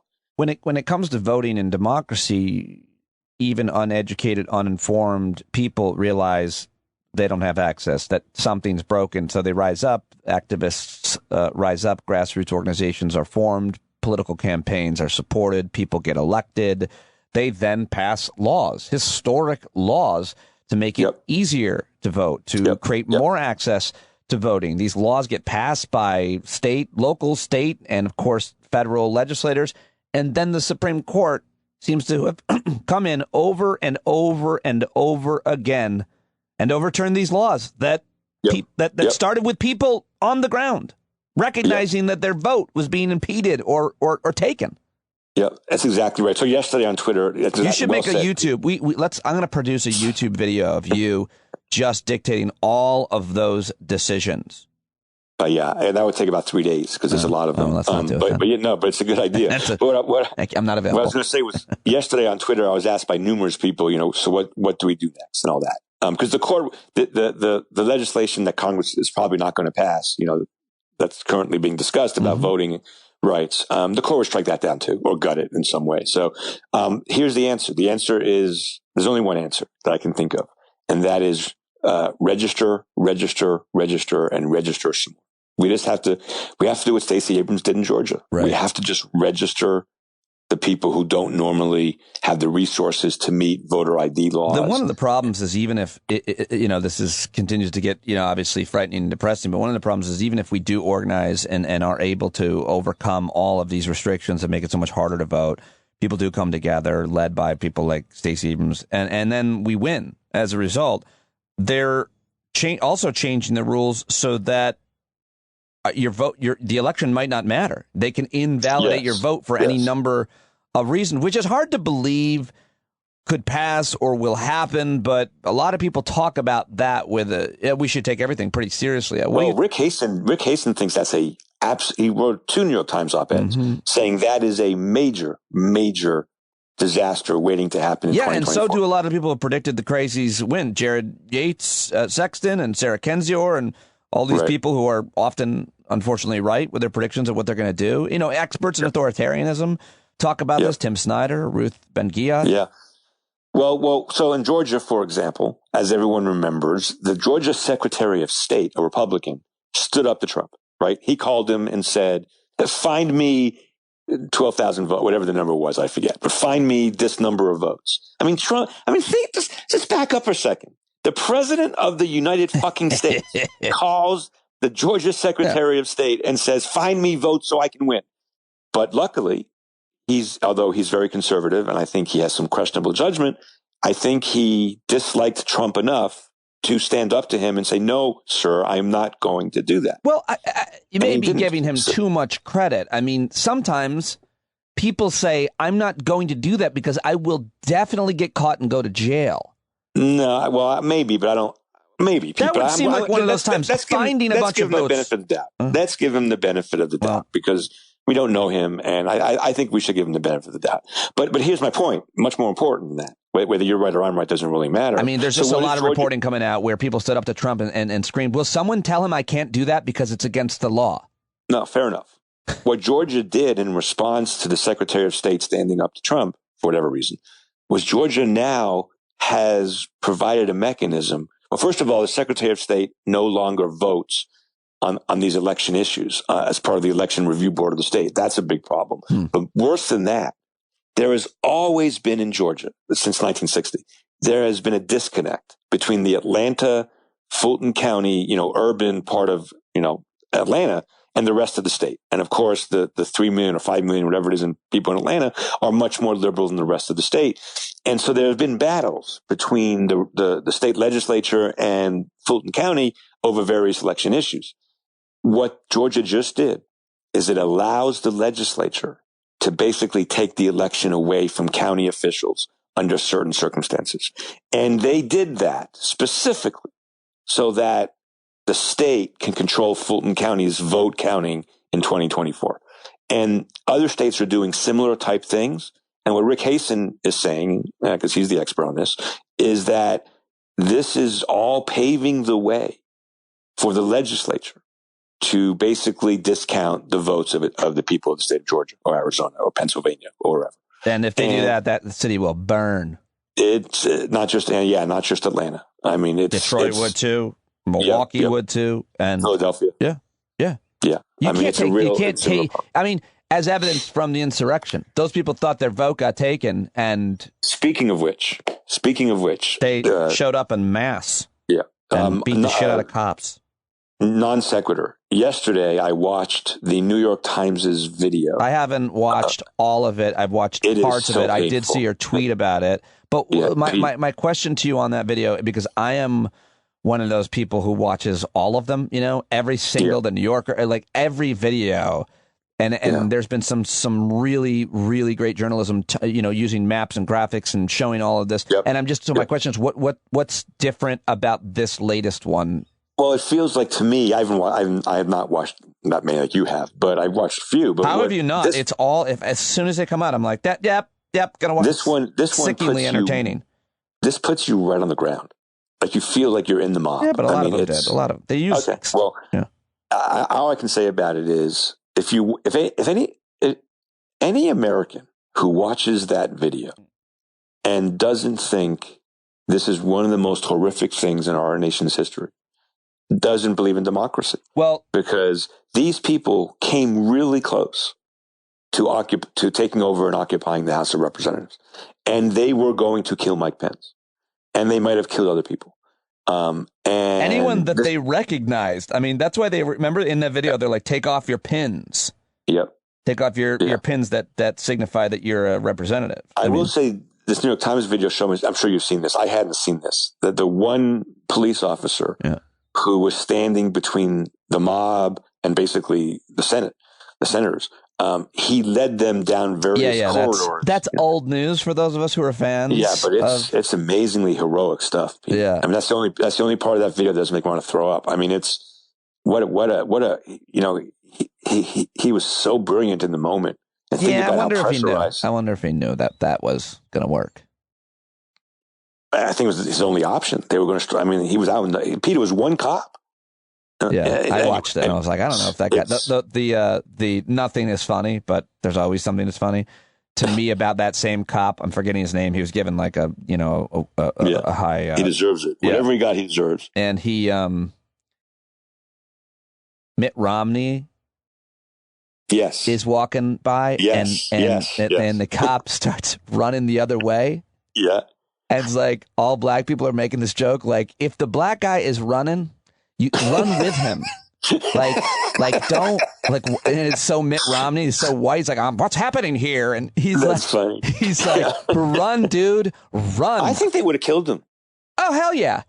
But the most interesting thing about those videos to me, and like I said, I've watched them all and I've studied them. Like, now if I'm a scout, just listening to them. And the most is listening to the things they are saying, looking at the anger on their face, which is similar to the anger on these people's faces, the anti-maskers and these angry people, these, super racists, these Karens, as they're now called, like that's now being referred to as white rage. I know that some people don't like that, but you see that anger. It's very similar, and it's... Yes.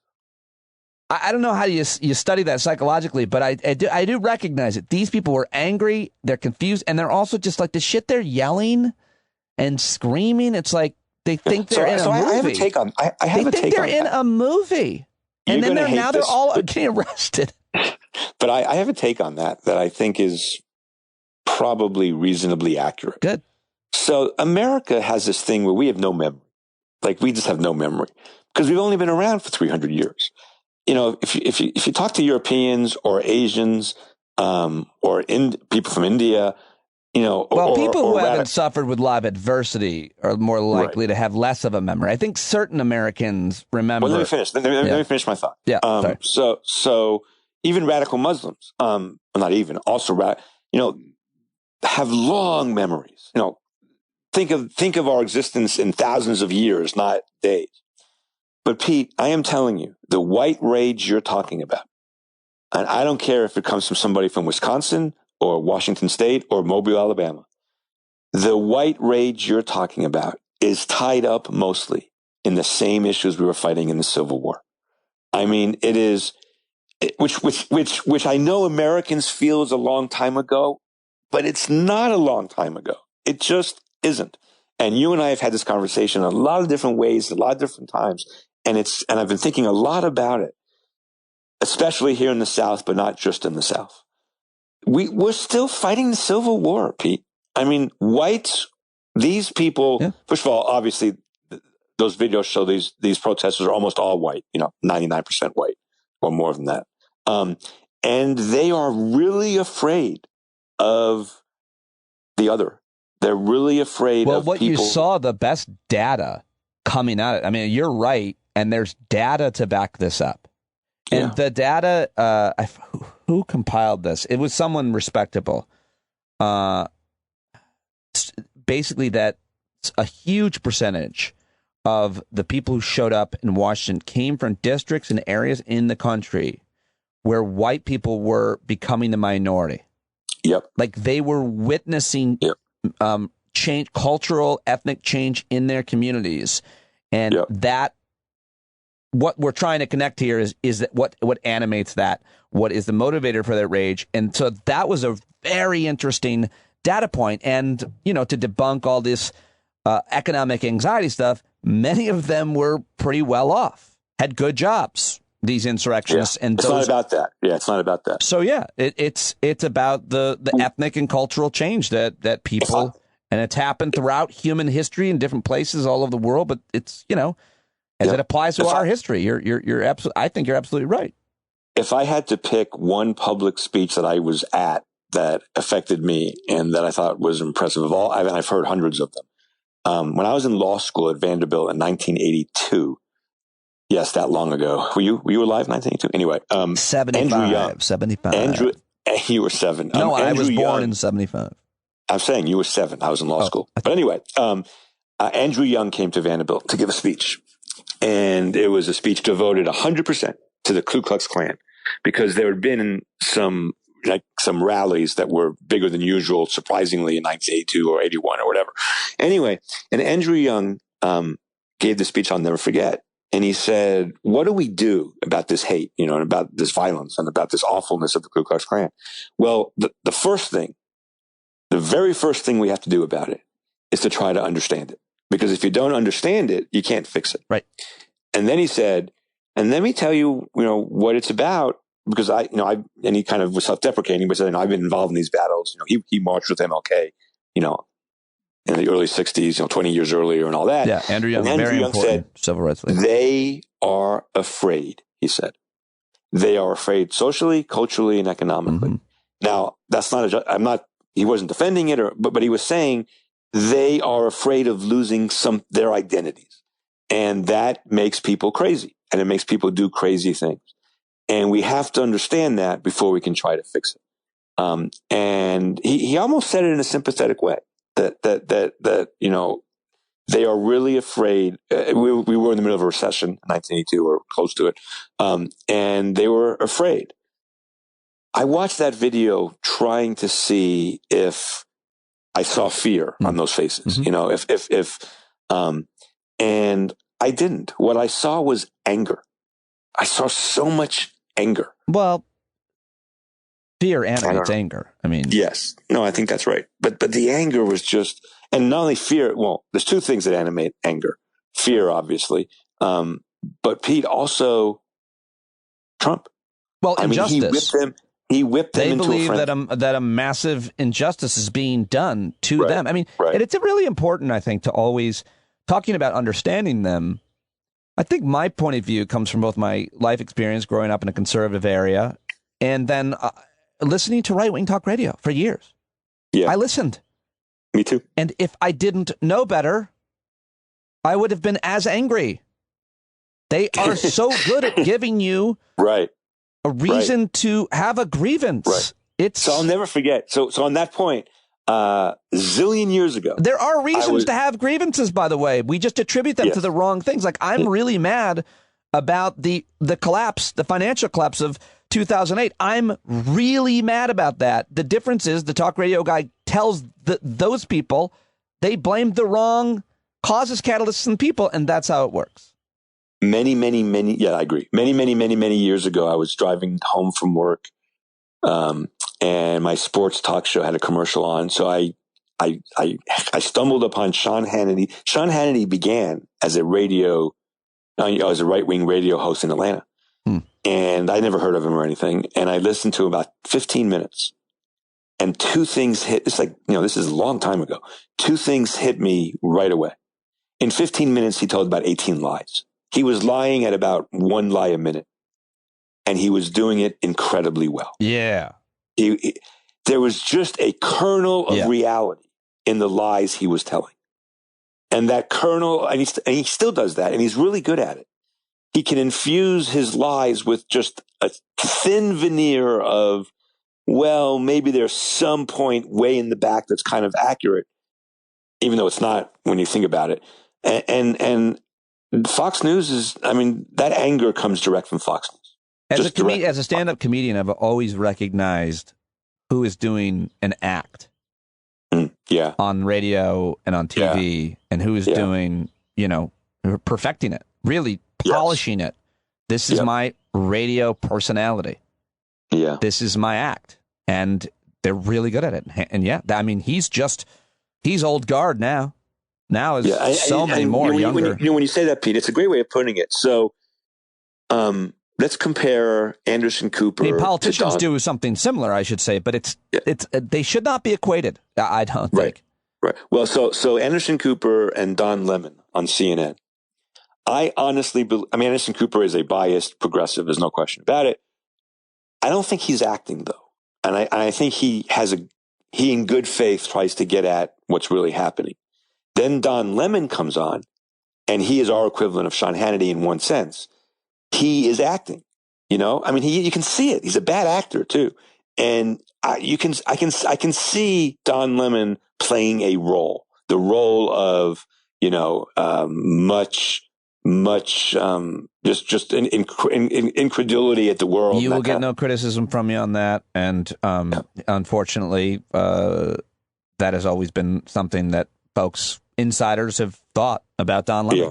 I watched him. I worked there when he was young, and I watched him very intelligently and using tremendous precision, thinking about the long term, develop and be patient and capitalize on every opportunity he could. And now he is seen. He's one of the. I don't know. I don't know how he's seen. I don't know what he's paid, but I agree with that. And I could. You're talking about. I can't watch him. Yeah, I can't watch him anymore. It's like I'm watching a bad actor. I can't do it. Yeah, I can watch Anderson Cooper, but I can't watch him. I can't watch much of those. Like I listen to clips and watch clips of Chris Hayes and Rachel Maddow, but I still think the thing for me is the thing I like is what I'm selling. I like to listen to interviews with super smart, experienced, credible experts on things, even if they're wrong. A lot of what you say you've taught us to understand is your interpretation, your opinion on things. Mm-hmm. And you've often brought on other opinions on things, but you still know a whole lot more about the Supreme Court. You're a constitutional lawyer, and people recognize and know who you are and what your personal, moral compass is. And that's why I have you on so much, and that's why I'm so close with you. But that is generally what I like in media. And so much of what media is to get ratings, to divide people, and to entertain. And I'm entertained by listening to super smart people. That's it. Yeah. And reading them. I was making the point about Don Lemon because I'm not equating Don Lemon with Fox News. But he's close. and it's a real problem. Can I say one thing about this California case yesterday? Sure. Yes, sure. So California passes a law that says charities have to, if you register as a charity in California, which you want to do, so you get tax exempt status, then you have to attach to that your list of donors, the charity's list of donors that it gave to the IRS for federal purposes. And California says it wants this to root out fraud and other types of corruption involving charities. Well, you don't have to publicly release it, but it has to be released to the authorities. The authorities get to see. There have been leaks. There have been leaks, and no one denies that. Now, if you and I were sitting down and saying, Pete, there's an amendment, there's a ballot initiative to have this law, in New York or Georgia or wherever, or the legislature is debating this law, you and I could have a long 3-hour conversation about the pros and cons of this law. Could we? And there really are pros and cons. I have a hard time seeing the disadvantages or the drawbacks of transparency. Well, let me explain it. Let me explain it to you. I can explain this to you in about 45 seconds. In the early 1960s, Alabama set out to destroy the NAACP. It really did. That's not debatable. Everyone knows it. And they did it in various ways. But one of the ways Alabama was trying to destroy the NAACP was to make the NAACP release its donor list, and then Alabamians were going to commit violence on those people. That's a problem, right? I mean, that's a public policy problem. We don't want to get people killed and harassed because they contribute to organizations that are controversial. And in that case, the Supreme Court said Alabama can't do that. The California, so there are downsides to this disclosure requirement, but there are also many, many upsides in terms of transparency and fraud and all that kind of stuff. My point, again, is there's nothing in the Constitution speaking to this issue. There's nothing in the Constitution about charities. There's nothing in the Constitution about disclosure laws. There's nothing in the Constitution about anything relating to this. The court strikes it down under the so-called freedom of association. Well, the phrase freedom of association doesn't exist in the Constitution. The right to associate is not in the Constitution. It's a subset of freedom of speech, according to the Supreme Court. Whether we say it's good or bad, right or wrong, I just want to say that all 6 conservatives who signed on to the opinion yesterday that adopted and absolutely, repeated that there is in this country a freedom to associate. And maybe there should be, but Pete, it's made up. It's not in the Constitution. So when they say the right to abortion is not in the Constitution, I want to say, okay, then show me the right to association, which is not there either. And this is going to come back. This is going to come back next year when the court hears the abortion case out of Mississippi. That they're all going to say the right to abortion is not in the Constitution. Well, neither is freedom of association. What the court should have done with yesterday's case was say, well, we understand that there are pros and cons to this law, but it's not our job to decide on the pros and cons. It's our job to decide if it violates something in the Constitution, and there is nothing in the Constitution speaking to this issue. To be clear, I think my understanding is, getting back to the policy and the law, obviously you're right about whether or not the court, I think you're right about whether or not the court should be even looking at this, but it was that charities disclose their donors to oversight boards that have oversight, which we want on charities, because as we know, charities are often criminals. They're criminal minds and they're grifters, and we want to make sure that that's not the case. So the regulators can see the donors. It doesn't go out to the public for the reason, the argument that you made, because we don't want someone that is donating to a pro-choice organization to be murdered by a nut job. I understand that. Yes. But Yes. but they said, no, you don't even have to disclose it to the oversight. So that means charities in this case can continue to become criminal entities and bilk well-intentioned folks is one concern. Now, it means that it means that it also is an example, one of hundreds of examples of the justices poking their heads in public policy disputes that don't really implicate the law. Finally, I do have to ask you one more question, which is Stephen Breyer, if he was going to announce his retirement in the past, the precedent was that justices would announce it on the final day here or the final whatever, and he did not. We haven't really talked about that, but, and the other day, James Clyburn, who's an old man from South Carolina, was asked about what he thought Breyer should do, and Clyburn said, I'm an old man, too. I'm not making it's not up to me when somebody else retires, and as long as he can do his job, who am I to say, is basically, I'm paraphrasing. Yeah. And then he talks about that he's still in good enough shape to have libations at lunch. He said something like that, which made me laugh. That's nice. Yeah, good That's for him. nice. But Breyer did not announce, and should he? What's your opinion as to what he should do? So I did sign a letter, one of those letters that law professors write. Did? Asking him to resign. And I don't usually sign those letters. I signed a podcaster letter. But I'm conflicted on this issue. The reason I signed the letter was not because I want Breyer to resign necessarily. I haven't made up my mind on that. The reason I signed the letter is I want this issue in the public, because it is so fucking stupid that we leave it up to Breyer to decide whether or not to resign. Why? What are you conflicted about? Well, no. What I mean by that is, I'm not in the business of telling other people when to resign. Like I think that does take some chutzpah. Oh, you're with Clyburn. But I don't know where I am. I keep telling you. Wait. Listen to me. I'm conflicted on the issue of whether Breyer should resign or not, because I'm not someone who thinks I should tell other people how to live their lives or resign their jobs. What I am not conflicted about is the utter imbecility, idiocy of life tenure, as you know.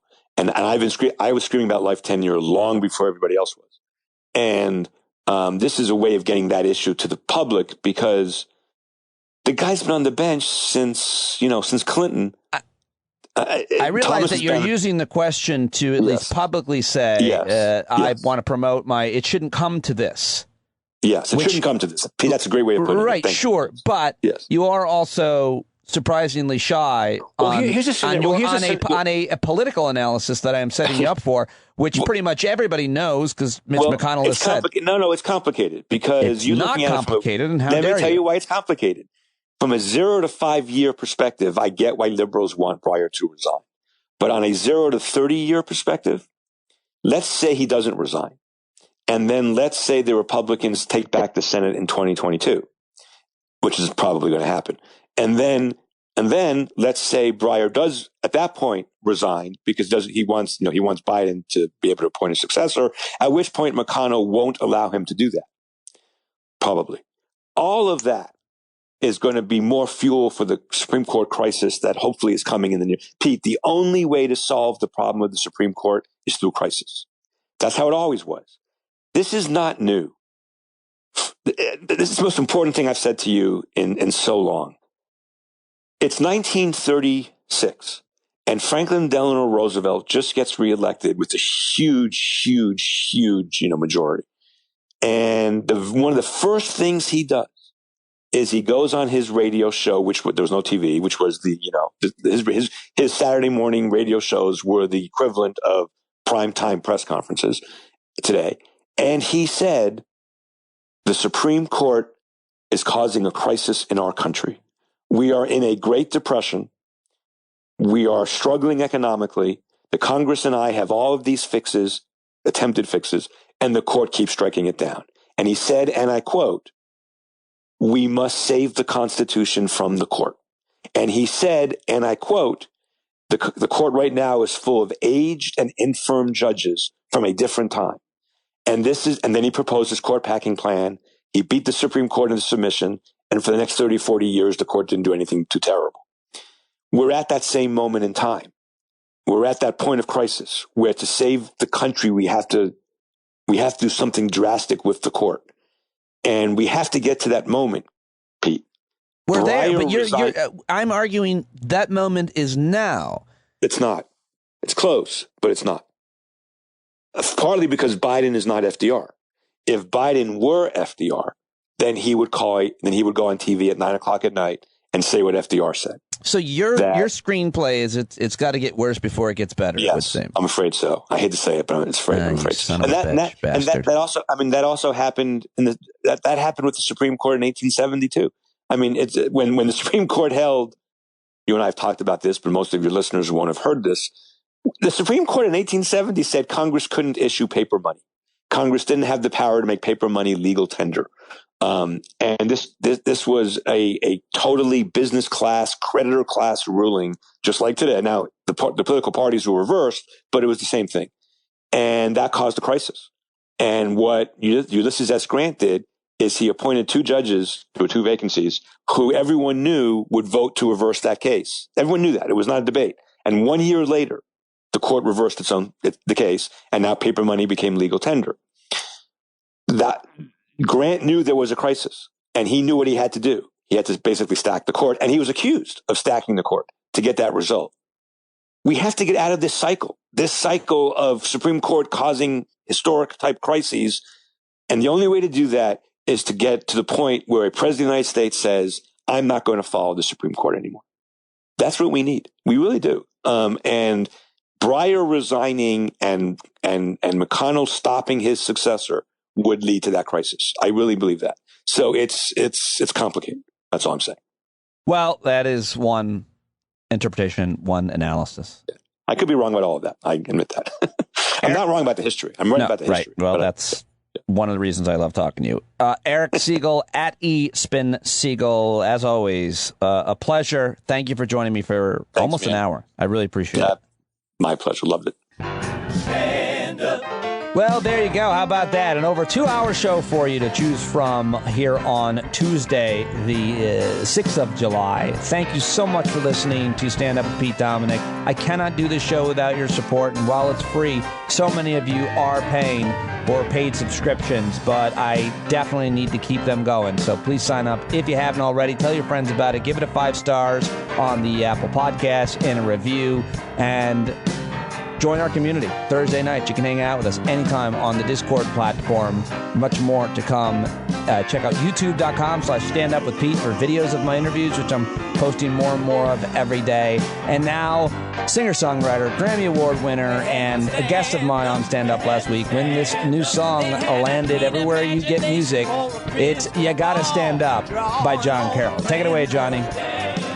But all they had to go on was the time they were in, with other causes for laws, and since they weren't even sin, they knew that change was gonna come before the change could begin. They had to stand up. All right, they had to stand up. We got to stand up. We got to look the devil square in the eye. We gotta let him know it's his time to go, and make it clear when all we hear is a lie. Why you lying awake wondering where the money all went?